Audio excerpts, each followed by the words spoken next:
lupa donasi untuk keberlangsungan FAT TV ini. Insya Allah semua yang Anda donasikan Allah akan mengganti dengan lipat ganda, karena di sini Anda beramal jariah. Ayo bergabung dalam dakwah FAT TV. Semoga Allah berkahi. Generasi terdahulu, kenapa kok oleh Nabi disebut khairul quruni qarni, tsummal ladzina yalunahum, tsummal ladzina yalunahum. Paling baik zaman zamanku, kemudian zaman sesudahnya tabi'in, ya. Zaman Nabi sahabat, zaman sesudahnya tabi'in, kemudian zaman sesudahnya tabi'in. Kenapa kok begitu? Li'annahum jilul qur'ani, karena mereka ada generasi Quran. Laisa lahum illa al-Quran.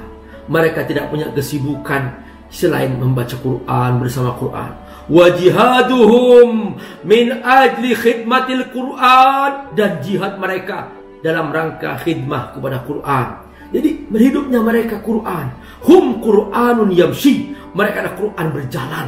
Makanya mereka adalah akhlakul Quran. Mereka adalah contoh dalam akhlak Al-Quran. Yusma' min buyutihim, kata para perawi sejarah, yusma' min buyutihim sautun kadawin nahan, terdengar di rumah-rumah mereka suara mendengung setiap hari. Orang-orang membaca Quran seperti suara lebah. Masya Allah. Kalau sekarang kan terdengar dari rumah-rumah suara ketawa-ketawa, nonton, suara buka YouTube, suara buka hiburan. Ya Allah. Dulu tidak. Tasliyatuhum Quran, hiburan mereka Quran. Apa kata Nabi? Arihni bis salati ya Bilal, istirahatku solat wahai Bilal. Jadi Nabi istirahatnya solat, bukan pegang HP, bukan nonton, bukan YouTube, bukan. Hiburannya Quran, hiburannya solat. Beda kualitas, beda keimanan, beda keindahan hidup, beda. Jadi kalau sekarang kan baca Quran kayak beban, kayak no time, kayak sampingan. Nah, bagaimana kita bisa menghidupkan kembali roh iman yang pernah dicapai oleh umat terdahulu? Nggak ada lagi. Tidak ada lagi kecuali hanya bersama Quran. Silahkan cari solusi. Pak Ustadz, aku ingin bahagia. Oke. Terus, aku sudah kumpulin harta banyak. Terus, aku sudah bangun rumah mewah Pak Ustadz. Kolam renangnya 2, mobil saya 10 Pak Ustadz. Berwarna-warni, merah, kuning, hijau. Di langit yang biru. Masya Allah. Luar biasa. Sangat dahsyat. Aku pakai mobilku sesuai dengan warna bajuku. Istriku paling cantik Pak Ustadz. Semuanya lengkap sudah. Tapi kenapa kok jiwaku kering Pak Ustadz? Kenapa kok aku tidak menemukan kebahagiaan dalam rumahku yang mewah ini? Ya benar. Kebahagiaan itu bukan di fasilitas. Kebahagiaan itu adalah dalam jiwa kita. Kapan jiwa ini menjadi bahagia? Ketika bersama Quran. Rumah Nabi sampai sekarang kita masih menyaksikan hanya 4 meter persegi. Itu rumah Nabi. Itu saja rumah Nabi. Sampai sekarang lihat. Di situ Nabi tidur, di situ Nabi menerima tamu, di situ Nabi makan. Bahkan ketika sahabat melihat Nabi terbangun dari tempat perbaringannya, sahabat melihat ada bekas tikar tempat Nabi tidur. Langsung sahabat memeluknya, langsung sahabat berkata, ya Rasulullah, ma ra'yuk haffish alaikal hasir. Wahai Rasul, bagaimana kalau aku hamparkan sehelai kain yang empuk? Anta ahakku bi maliki fulan, engkau lebih berhak daripada raja fulan, hum ahlud dunya, mereka ahli dunia. Wahai Rasul, engkau lebih berhak menikmati kasur yang empuk. Wahai Rasul. Nabi menjawab, mali walid dunya illa karajulin yazillu tahta syajara summa tarakaha. Perumpamaanku dengan dunia seperti seorang yang berteduh di bawah pohon, setelah itu dia meninggalkannya. Nggak ada orang berteduh di bawah pohon, di bawah pohonnya nggak ada. Inilah ahlul Quran.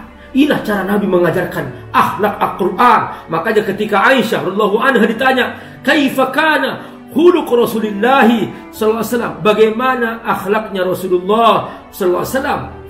Faqalat Aisyah, kana khuluquhul Quran, akhlaknya Al-Quran. Makanya inilah yang Allah pujikan kepada Rasulullah sallallahu alaihi wasallam dalam surah Al-Qalam, wa innaka la'ala khuluqin azim. Muhammad, masya Allah, akhlakmu adalah akhlak Al-Quran. Nah, sahabatku rahimakumullah, para guru dimuliakan Allah Subhanahu wa taala. Jadi jelas ya, kita mengejar keberkahan, iya. Dan tidak ada keberkahan kecuali bersama Quran. Yang kedua, kita mencari kebahagiaan, benar. Dan tidak ada kebahagiaan di fasilitas, tidak ada kebahagiaan di kemewahan. Kebahagiaan itu adalah ketika kita bersama Quran. Terus yang ketiga, kita mencari kemuliaan. Tidak ada kemuliaan kecuali bersama Quran. Segala sesuatu ketika berdampingan dengan Quran, maka dia mulia. Masya Allah, Allahu Akbar. Perhatikan, ketika Allah Subhanahu wa ta'ala memilih malaikat Jibril sebagai pembawa Al-Quran dari langit ke bumi, apa yang terjadi? Maka langsung Allah Subhanahu wa ta'ala memastikan bahwa malaikat Jibril adalah Sayyidul Malaikah. Dia adalah panglima para malaikat, pemimpin para malaikat.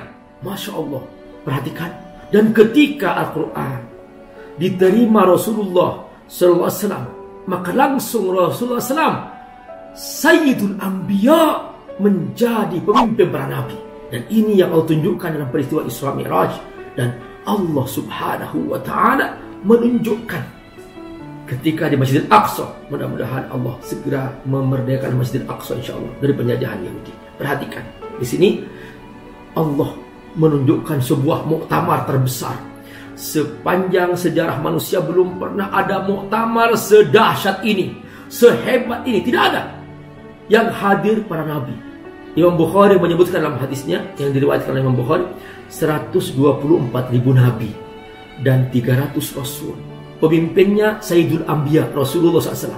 Perhatikan, ini semua dari mana? Karena Nabi menerima Quran.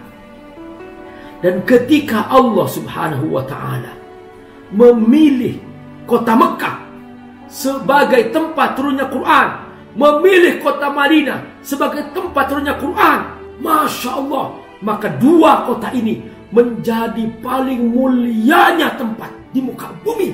Dan ibadah di dalam kota ini dilipat gandakan oleh Allah Subhanahu wa ta'ala. Di kota Mekah 100.000 kali lipat ya. Dan di kota Madinah 1000 kali lipat. Bahkan Nabi berdoa untuk kota Madinah, Allahumma ja'al ma bil Madinah di'fai ma ja'altahu bi Makkah bil barakah. Ya Allah, jadikan kota Madinah 2 kali lipat daripada kota Mekah keberkahannya. Perhatikan, jadi itu semua dari mana? Quran, barakatul Quran. Assalamualaikum warahmatullahi wabarakatuh. Sahabatku semua rahmatullah, alhamdulillah Abi Amir bersama Syekh Husain Jabir. Ini mirip kan sama Syekh Ali. Nah, ini adik kandung Syekh Ali Jabir. Masya Allah, akhlaknya mirip, Masya Allah. Kemudian juga candaannya mirip. Abi Amir merasa seperti Syekh Ali masih ada di samping Abi Amir, alhamdulillah. Nah, teman-teman rahmatullah, Abi Amir sedang membangun masjid dan membangun asrama untuk para santri. Syekh mohon dukungannya. Ya, subhanallah. Kalau tidak ambil kesempatan, biar kita beli sama-sama rumah dan istana di dalam surga Allah Subhanahu wa ta'ala sekarang di Ramadan. Kira-kira kapan lagi? Ini kesempatan luar biasa. Pada jadi rumahnya 1 kilo ya, atau 1000 kilo gitu, panjang dan luas sekali. Karena gak ada bermeter di surga, gak ada bermeter itu, gak ada. Berkilo-kilo luas sekali gitu. Jadi di Ramadan dilibat-libat gandakan pahalanya. Berarti pahala di luar Ramadan beda dengan pahala bulan Ramadan. Berarti Anda sekarang infak 1 miliar untuk masjid, berarti Anda dapat 700 miliar. Allahu Akbar. Masya Allah. 700 miliar berarti Anda dapat 1 langit gitu. Masya Allah. Sendiri. Ayo, Masya Allah. Ayo berinfak saya di membangun masjid pesantren Fadlul Tafsir di Kampung Sukawangi, Sukamakmur, Bogor. Terima kasih, Syekh. Ya, berkah. barakallah. Insyaallah.